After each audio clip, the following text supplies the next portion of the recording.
Herbalife nutrition ಪ್ರಾಡಕ್ಟ್ಸ್ನ ಶುರು ಮಾಡಬೇಕಾದ್ರೆ ತುಂಬ ಜನಕ್ಕೆ ಅನಿಸುತ್ತೆ, ಕೆಲವ್ರಿಗೆ ಅನಿಸೋದಿಲ್ಲ, ಕೆಲವ್ರಿಗೆ ಅನಿಸುತ್ತೆ ಆದರೆ ಭಯ ಇರುತ್ತೆ. ಯಾಕಂದರೆ ಸಮಾಜದಲ್ಲಿ ನಮಗೆ ಈ ಹರ್ಬಲ್ ನ್ಯೂಟ್ರಿಷನ್ ತೊಗೊಬೇಡ, ಹಾಗಾಗುತ್ತೆ ಹೀಗಾಗುತ್ತೆ ಅಂತ ಹೇಳಿ ಹೇಳಿ ಹೇಳಿ ಎದುರಿಸ್ಬಿಡ್ತಾರೆ.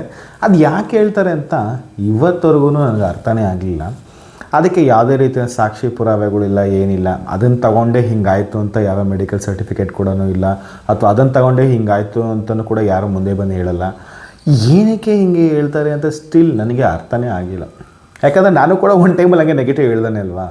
ನಾನು ನೆಗೆಟಿವ್ ಹೇಳಿದಾಗೂ ಹಿಂಗೆ, ನಾನು ನೆಗೆಟಿವ್ ಹೇಳೋದಕ್ಕೆ ರೀಸನ್ ಇಷ್ಟೇ, ಅದು ಪ್ರೈಸ್ ಜಾಸ್ತಿ. ಅದನ್ನು ನಮ್ಮ ಮನೆಯಲ್ಲೆಲ್ಲ ಅಫೋರ್ಡ್ ಮಾಡೋದಕ್ಕೆ ಕಷ್ಟ ಆಗ್ತಿತ್ತು. ನನಗೆ ಬರ್ತಾಯಿದ್ದ ಸ್ಯಾಲ್ರಿ ನಾನು ಆಲ್ರೆಡಿ ಎಷ್ಟೋ ವಿಡಿಯೋದಲ್ಲಿ ಹೇಳಿದ್ದೀನಿ, ಕೇವಲ 10,500 ಸ್ಯಾಲ್ರಿನಲ್ಲಿ ನನ್ನ ಪ್ರಾಡಕ್ಟ್ಸನ್ನು ತೊಗೊಳಕ್ಕೂ ಆಗ್ತಿರಲಿಲ್ಲ, ಕೊಡ್ಸೋಕ್ಕೂ ಆಗ್ತಿರಲಿಲ್ಲ. ಹಾಗಾಗಿ ನಾನು ನೆಗೆಟಿವ್ ಸ್ಪ್ರೆಡ್ ಮಾಡ್ತಿದ್ದೆ. ಅಂತ ತೊಗೊಂಡ್ರೆ ಹಾಗಾಗುತ್ತೆ ಹಿಂಗಾಗುತ್ತೆ ಅಂತ ಯಾರನ್ನ ಒಂದು ಹೇಳಿದ್ರೆ 9 ಸೇರಿಸಿ ಹೇಳ್ತಿದ್ದೆ.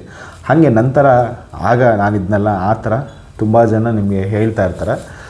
ಆದರೆ ನಾವು ಇಲ್ಲಿ ಯೋಚನೆ ಮಾಡಬೇಕಾಗಿರೋಂಥದ್ದು, ನಿಜವಾಗ್ಲೂ ನಮ್ಮ ತಲೆಯಲ್ಲಿ ಏನಾದರೂ ಮೆದುಳು ಅಂತ ಇದ್ದರೆ, ಆ ಮೆದುಳಲ್ಲಿ ಬುದ್ಧಿವಂತಿಕೆ ಅನ್ನೋದು ಏನಾದರೂ ಅಡಗಿದ್ರೆ ಯೋಚನೆ ಮಾಡಬೇಕಾಗುತ್ತೆ.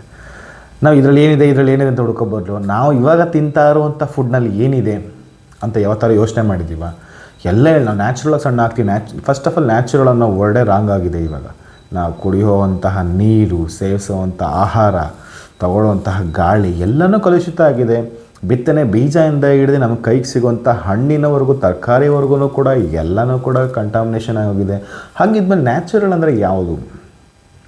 ಕಮೆಂಟ್ ಮಾಡಿ. ನ್ಯಾಚುರಲ್ ಅಂದರೆ ಯಾವುದು? ನ್ಯಾಚುರಲ್ ಅಂತ ಹೇಳಿದ್ರೆ ಪ್ರಕೃತಿ ದತ್ತವಾಗಿ ಸಿಗುವಂಥದ್ದು. ಈ ಕಾಡಿನಲ್ಲಿ ಹಣ್ಣು ತರಕಾರಿ ಎಲ್ಲ ಬೆಳೆದಿರುತ್ತೆ ನೋಡಿ, ಅದಕ್ಕೆ ಯಾವ ಗಿಡಕ್ಕೆ ನೀರು ಹಾಕಲ್ಲ, ಗೊಬ್ಬರನೂ ಹಾಕಲ್ಲ, ಏನೂ ಹಾಕಲ್ಲ. ನಾರ್ಮಲ್ ಮಳೆಯಿಂದ, ಸೂರ್ಯನ ಬಿಸಿಲಿಂದನೇ ಗಿಡ ಬೆಳೆದು ಚಿಗುರಿ ಹಣ್ಣು ತರಕಾರಿ ಬಿಟ್ಟಿರುತ್ತಲ್ವ, ಆ ಹಣ್ಣು ತರಕಾರಿ ಕಾಳುಗಳನ್ನ ಕಿತ್ತು 6 ಅವರ ಒಳಗಡೆ ತಿಂದರೆ ಮಾತ್ರ ಆ ಹಣ್ಣಿನಲ್ಲಿ, ಆ ಕಾಳಿನಲ್ಲಿ, ಆ ತರಕಾರಿಯಲ್ಲಿರುವಂತಹ ನ್ಯೂಟ್ರಿಷನ್ ನಮಗೆ ಸಿಗುತ್ತೆ. ಆ ಥರ ನಮ್ಗೆ ಎಲ್ಲನೂ ತಿನ್ನಬೇಕು. ನೀರು ಸೇವಿಸುವಂತಹ ಊಟ, ಗಾಳಿ, ನೀರು ಎಲ್ಲನೂ ಕೂಡ ಇದೇ ಥರ ಪ್ರಕೃತಿ ದತ್ತವಾಗಿದ್ದರೆ ಮಾತ್ರ ಅದನ್ನು ನ್ಯಾಚುರಲ್ ಅಂತ ಕರೆಯೋದು. ಈಗ ಹೇಳಿ, ಈ ಥರ ಕಾನ್ಸೆಪ್ಟ್ನಲ್ಲಿ ಯಾರು ತಿಂತಿದ್ದಾರೆ, ಯಾರು ತಗೊಳ್ತಾ ಇದ್ದಾರೆ? ಈ ಥರ ಮಾಡ್ತಿರೋದು ನನಗೆ ಗೊತ್ತಿರೋಂಗೆ ಕಾಡಿನಲ್ಲಿ ವಾಸಿಸುವಂತಹವರು. ಅವರು ಕೂಡ ಇವಾಗ ಸರ್ಕಾರ ಅನುದಾನ ಎಲ್ಲ ಕೊಟ್ಟು ಅವರು ಕೂಡ ಇವಾಗ ಈ ಕಡೆ ನಮ್ಮ ಏನಂತಾರೆ ಮೂಲ ನಗರ ನಿವಾಸಿಗಳ ಹತ್ರ ಅಥವಾ ಹಳ್ಳಿ ನಿವಾಸಿಗಳ ಹತ್ರ ಅವರು ಕೂಡ ಬರ್ತಿದ್ದಾರೆ. ಅವರಲ್ಲೂ ಕೂಡ ತುಂಬ ಬದಲಾವಣೆ ಹೋಗಿದೆ.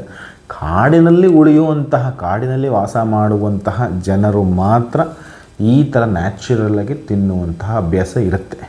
ಇವರು ಮಾತ್ರ ನ್ಯಾಚುರಲಾಗಿ ತಗೊಳ್ಳೋದು. ಫಸ್ಟ್ ಆಫ್ ಆಲ್ ಈ ಥರ ಇರೋರಿಗೆ ಒಬೆಸಿಟಿನೂ ಬರಲ್ಲ, ಯಾವುದೇ ಕಾಯಿಲೆ ಕಸರಗಳನ್ನೂ ಬರಲ್ಲ. ಯಾಕಂದರೆ ಅವರು ಫಾಲ್ಸಿಂದ ಬರೋ ನೀರನ್ನ ಅಥವಾ ನದಿ ನೀರನ್ನ ಕುಡಿತಿರ್ತಾರೆ. ಅಲ್ಲೇ ಒಳ್ಳೆ ಗಾಳಿ ಇರುತ್ತೆ, ಒಳ್ಳೆ ಆಮ್ಲಜನಕ ಇರುತ್ತೆ, ಆ ಥರ ಕುಡಿತಿರ್ತಾರೆ. ಮತ್ತು ಹಣ್ಣು ತರಕಾರಿಗಳು ಅಲ್ಲೇ ಸಿಗುತ್ತೆ, ಅದನ್ನೇ ತಿಂತಾರೆ, ಎಕ್ಸ್ಚೇಂಜ್ ಮಾಡ್ಕೊಳ್ತಾರೆ. ಅವ್ರಿಗೆ ಯಾವುದೇ ರೀತಿ ಸ್ಟ್ರೆಸ್ ಇರೋಲ್ಲ, ಒಳ್ಳೆ ನಿದ್ರೆ ಬರುತ್ತೆ. ಸೆಕ್ಷುವಲ್ದು ಪ್ರೋಗ್ರಾಮ್ ಬಿಟ್ಟರೆ ಬೇರೆ ಯಾವುದೇ ರೀತಿ ಅವ್ರಿಗೆ ಪ್ರೋಗ್ರಾಮ್ಗಳು ಸ್ಪೆಷಲಾಗಿ ಏನೂ ಇರೋದಿಲ್ಲ. ಎಲ್ಲ ಅವ್ರ ಸಿಸ್ಟಮ್ ಚೆನ್ನಾಗಿ ಇಟ್ಕೊಂಡಿರ್ತಾರೆ. ಅವ್ರಿಗೆ ಮೆಂಟಲ್ ಚೆನ್ನಾಗಿರ್ತದೆ, ಫಿಸಿಕಲ್ದು ಚೆನ್ನಾಗಿರ್ತದೆ, ಎಲ್ಲನೂ ಕೂಡ ಕರೆಕ್ಟಾಗಿರುತ್ತೆ. ಸೊ ಅವ್ರಿಗೆ ಅವಶ್ಯಕತೆನೇ ಇರೋಲ್ಲ. ಫಸ್ಟ್ ಆಫ್ ಆಲ್ ನಾವು ಈ ಲೈಫ್ ಸ್ಟೈಲ್ಗೆ ಬಂದು, ಈ ಸಿಟಿ ಅಡಾಪ್ಟಿವ್ ಏನು ಲೈಫ್ ಸ್ಟೈಲ್ ಇದೆ ಇದನ್ನ ಅಳವಡಿಸ್ಕೊಂಡ್ಬಿಟ್ಟಿದ್ದೀವಿ. ಬೆಳಗ್ಗೆ 8 ಗಂಟೆಗೆ ಹೇಳುವಂಥದ್ದು, ರಾತ್ರಿ 11 ಗಂಟೆ ಆದ್ರೂ ಮೊಬೈಲ್ ನೋಡ್ಕೊಂಡು ಕೂತಿರುವಂಥದ್ದು, unhealthy lifestyle, unhealthy food, trans fat ಜಾಸ್ತಿ ಇರುವಂಥ ಫುಡ್ಗಳನ್ನ ತಿನ್ನುವಂಥದ್ದು, ಎಣ್ಣೆಲಿ ಕರೆದಿರುವಂಥ ಪದಾರ್ಥಗಳು, ಸ್ವೀಟ್ಸು, ನಮಗೆ ಹಸಿವಿಲ್ಲ ಅಂದರೂ ಊಟ ಮಾಡುವಂಥದ್ದು, ಹೀಗೆ ತಗೊಂಡು ಕ್ಯಾಲರಿ ಜಾಸ್ತಿ ಮಾಡ್ಕೊಂಡು ಒಬೆಸಿಟಿ ಲೆವೆಲ್ಲು, ಇದ್ರ ಜೊತೆಗೆ ಸ್ಟ್ರೆಸ್ಸು, ಅದು ಇದು, ಆಳು ಮುಳು ಕಡ್ಡಿ ಕಸ, ಕ್ಯಾನ್ಸರ್, ಅವು ಇವು ಎಲ್ಲ ಬರೋ ಕಾಯಿಲೆಗಳು ಏನೇನು ಬರಬೇಕು ಎಲ್ಲ ಬರೋಕ್ಕೆ ಶುರುವಾಗಿರೋದು ನಮ್ಮಂಥವ್ರಿಗೆ ಮಾತ್ರನೇ. ಹಳ್ಳಿನಲ್ಲಿ ಮತ್ತು ನಗರದಲ್ಲಿ ವಾಸ ಮಾಡುವಂಥವ್ರಿಗೆ ಈ ಸಮಸ್ಯೆಗಳಾಗ್ತಿರೋದು ಅಷ್ಟೇ ವಿನಃ ಕಾಡಿನಲ್ಲಿ ಅವ್ರು ನ್ಯಾಚುರಲಾಗಿ ಇರ್ತಾರೆ ಅಷ್ಟೇ. ಸೊ ನಮ್ಮ ಪ್ರಕಾರ ನ್ಯಾಚುರಲ್ ವರ್ಡ್ ರಾಂಗ್. ಈಗ ನೀವು ಹೇಳ್ಬೋದು, ನಮ್ಮ ಮನೇಲಿ ಯೂಸ್ ಮಾಡೋದು ಟೊಮೊಟೊ ನಾವು ಹಿತ್ತಲಲ್ಲಿ ಬೆಳೆದಿರೋದು, ನಾವೇ ಗೊಬ್ಬರ ನೀರು ಹಾಕಿರೋ ಅಂತ ಹೇಳ್ಬೋದು. ಕರೆಕ್ಟ್, ಓಕೆ, ಅಗ್ರಿ, ಅದು ನ್ಯಾಚುರಲ್ ಅಂತಲೇ ಅಂದ್ಕೊಳ್ಳೋಣ.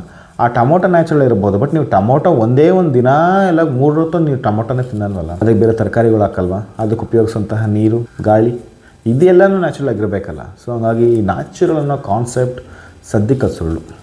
ಸದ್ಯಕ್ಕಲ್ಲ, ಅದು ಆ್ಯಕ್ಚುಲಿ ಅದು ಎಷ್ಟೋ ವರ್ಷದಿಂದ ಸುಳ್ಳು. ಫಸ್ಟ್ ಆಫ್ ಆಲ್ ಇನ್ನೂ ಡೇ ಬೈ ಡೇ ಹೋಗ್ತಾ ನಮಗೆ ಅನ್ಹೆಲ್ತಿ ಸಿಸ್ಟಮ್ ಏನಿದೆ ಅದರೊಳಗಡೆ ಹೋಗ್ತಾ ಇರ್ತೀವಿ ಅಷ್ಟೇ ವಿನಃ. ನೋಡಿ ಈಗ ಸುಮಾರು ಆಫ್ಟರ್ ಲಾಕ್ಡೌನ್, ಈಗ ಬಿಫೋರ್ ಲಾಕ್ಡೌನ್ ಅದೊಂದು ಕಾನ್ಸೆಪ್ಟ್ ಎಂಡ್ ಆಗಿಬಿಟ್ಟಿದೆ. ಆಫ್ಟರ್ ಲಾಕ್ಡೌನ್ ನೋಡಿ ತುಂಬ ಕಾಯಿಲೆಗಳ ಸಂಖ್ಯೆ ಜಾಸ್ತಿ ಆಗಿದೆ. ತುಂಬ ಇವಾಗ ನೋಡಿ ಇತ್ತೀಚೆಗೇನೋ ಹಾರ್ಟ್ ಅಟ್ಯಾಕ್ ಒಬ್ಬರು ಸತ್ತೋದ್ರು. ಹಾಗೆ ಏನಕ್ಕೆ ರೀಸನ್ನೇ ಇಲ್ಲ, ಆ ಸಾಯೋದಕ್ಕೆ ರೀಸನ್ನೇ ಇಲ್ಲ. ಆ ಥರದ್ದು ಸಿನಾರಿಯೋದಲ್ಲೇ ಸತ್ತೋಗ್ತಾ ಇದ್ದಾರೆ. ಸೊ ಇದಕ್ಕೆ ನೀವು ಎಕ್ಸಾಕ್ಟಾಗಿ ಏನೂ ಹೇಳೋಕ್ಕೆ ಆಗಲ್ಲ. ಸೊ ಎಲ್ಲನೂ ನಾವು ಸೇವ್ ಮಾಡೋದಕ್ಕಾಗಲ್ಲ, ಎಲ್ಲರೂ ನಾವು ಸೇವ್ ಮಾಡೋದಕ್ಕಾಗಲ್ಲ, ಎಲ್ಲ ಇದರಲ್ಲೂ ನಾವು ಮಾಡೋಕ್ಕಾಗಲ್ಲ. ಸೊ ದುಡ್ಡು ನಿಮಗೆ ಟ್ರೀಟ್ಮೆಂಟ್ನ ಫೆಸಿಲಿಟಿನ ಮಾತ್ರ ಕೊಡುತ್ತೆ, ಆದರೆ ಆರೋಗ್ಯನ ಕೊಡಲ್ಲ. ಆರೋಗ್ಯ ಕೊಡೋದು ನಿಮ್ಮ ಡಿಸಪ್ಲಿನಿಂದ, ನೀವೇನು ಅಳವಡಿಸ್ಕೊಳ್ತಿರೋ ಅದರಿಂದ ಮಾತ್ರ ನಿಮಗೆ ಆರೋಗ್ಯ ಸಿಗುತ್ತೆ ವಿನಃ ದುಡ್ಡು ನಿಮ್ಮ ಹತ್ರ ಜೀವಿತ ನಿಮ್ಮ ಹತ್ರ ಎಲ್ಲ ಸಿಕ್ಬಿಡಲ್ಲ. ಹಾಗಿದ್ದ ದುಡ್ಡಿದ್ರೆ ಯಾರು ಸಾಯ್ತಾನೇ ಇರ್ತಿರಲಿಲ್ಲ.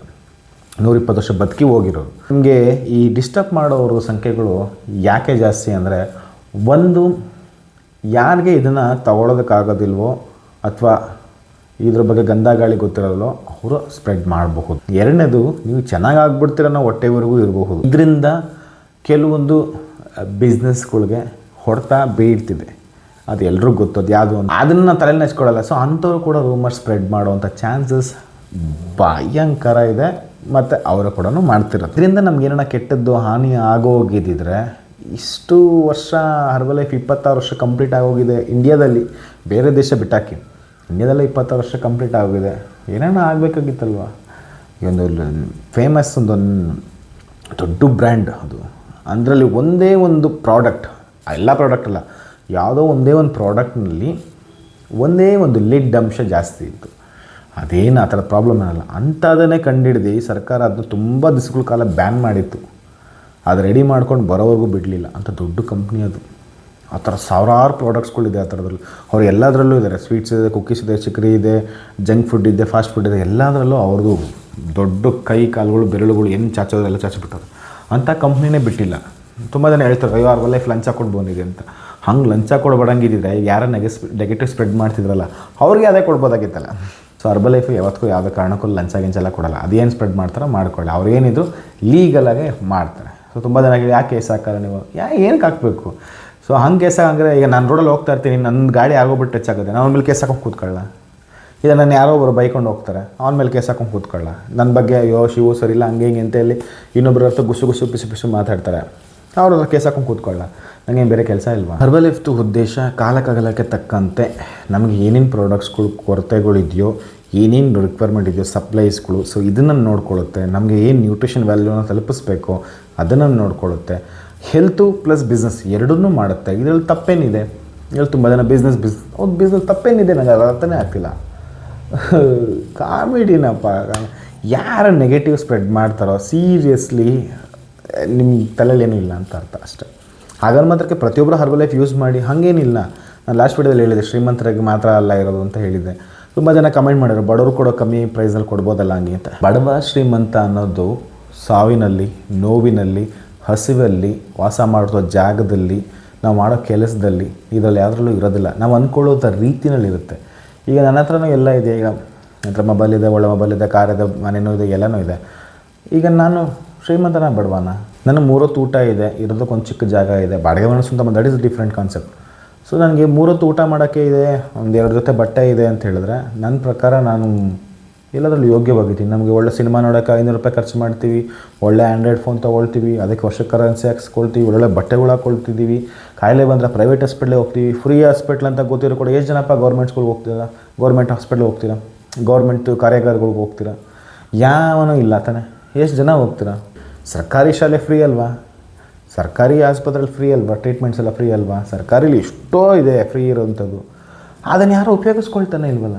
ಜನ ಉಪಯೋಗಿಸ್ಕೊಳ್ತಿದ್ದೀರಾ? ಗೊತ್ತಿದೆ ಫ್ರೀಯಾಗಿ ಕೊಟ್ಟರೆ ಹೆಂಗಿರುತ್ತೆ, ಕಾಸ್ಟ್ಲಿ ಮಾಡಿದ್ರೆ ಹೆಂಗಿರುತ್ತೆ. ಅಷ್ಟು ಕಾಸ್ಟ್ಲಿ ಇದ್ರೂ ಕೂಡ ಮಲ್ಟಿ ಸ್ಪೆಷಾಲಿಟಿ ಹಾಸ್ಪಿಟಲ್ನ ಹುಡ್ಕೊಂಡು ಹೋಗ್ತೀವಿ. ಮತ್ತು ಯಾಕಂದರೆ ನಮಗೆ ಗೊತ್ತು ನಮ್ಮ ಆರೋಗ್ಯ ನಾವು ಚೆನ್ನಾಗಿ ಮಾಡ್ಕೋಬೇಕಂತ ಗೊತ್ತು.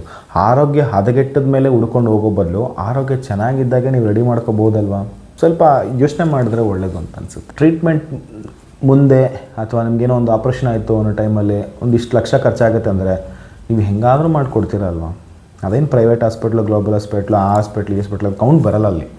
ಅಲ್ಲಿ ನೀವು ಬಡವ ಶ್ರೀಮಂತ ಬರಲ್ಲ. ಅಲ್ಲಿ ನೀವು ಏನಾದರೂ ಮಾಡಿ ಅದನ್ನು ರೆಡಿ ಮಾಡ್ಕೋಬೇಕು ಅಂತಲೇ ಬರ್ತಾರೆ. ಬಿಕಾಸ್ ಕುತ್ತಿಗೆಗೆ ಬಂದಿರುತ್ತೆ.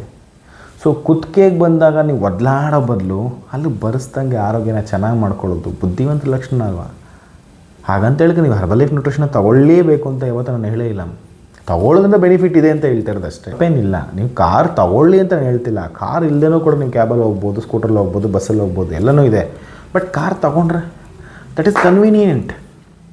ಅದು ನಿಮ್ಮ ಹತ್ರ ಇರುತ್ತೆ, ನಿಮ್ಗೆ ಯಾವಾಗ ಬೇಕೋ ಅದು ಉಪಯೋಗಿಸ್ಕೋಬಹುದು. It comfort zone. ಇದು ಹಾಗೇ ಎಲ್ಲರೂ ಹರ್ಬಲೈಫ್ ತೊಗೋಬೇಕಂತನೂ ಇಲ್ಲ, ತೊಗೊಳ್ಬಾರ್ದು ಅಂತಲೂ ಇಲ್ಲ. Herbal life is the one of the best, one of the ಅಲ್ಲ ಬೆಸ್ಟ್. ಅದರಲ್ಲಿರುವಂಥ ನ್ಯೂಟ್ರಿಯೆಂಟ್ಸ್ ನಾವು ಬೇರೆ ಬೇರೆಲ್ಲಿ ಹುಡುಕಿ ಮಾಡ್ಕೊ ತಿನ್ನಬೇಕಂದ್ರೆ ಒಂದು ಕ್ಯಾಲರಿ ಮ್ಯಾನೇಜ್ಮೆಂಟ್ ಮಾಡೋಕ್ಕಾಗಲ್ಲ. ಒಂದು ವೇಳೆ ಕ್ಯಾಲರಿ ಮ್ಯಾನೇಜ್ಮೆಂಟ್ ಮಾಡಿದ್ರೆ ನ್ಯೂಟ್ರಿಷನ್ ಸಿಗೋಲ್ಲ, ಎರಡೂ ಸಿಕ್ಕಿದ್ರೂ ಕೂಡ ತುಂಬ ಕಾಸ್ಟ್ಲಿ ಇರುತ್ತೆ. ಸೊ ಹಂಗಾಗಿ ಎಲ್ಲನೂ ಕೂಡ ಬ್ಯಾಲೆನ್ಸಾಗಿ ನಮಗೆ ನ್ಯೂಟ್ರಿಷನ್ನ ಆ್ಯಡ್ ಮಾಡಿಕೊಟ್ಟಿದ್ದಾರೆ. ಸೊ ನ್ಯಾಚುರಲ್ ಹಂಗಿದ್ದವ್ರು ನೋಡೋಣ, ಎಷ್ಟು ಜನಗರ ಕಾಮೆಂಟ್ ಮಾಡಿ ನೋಡೋಣ.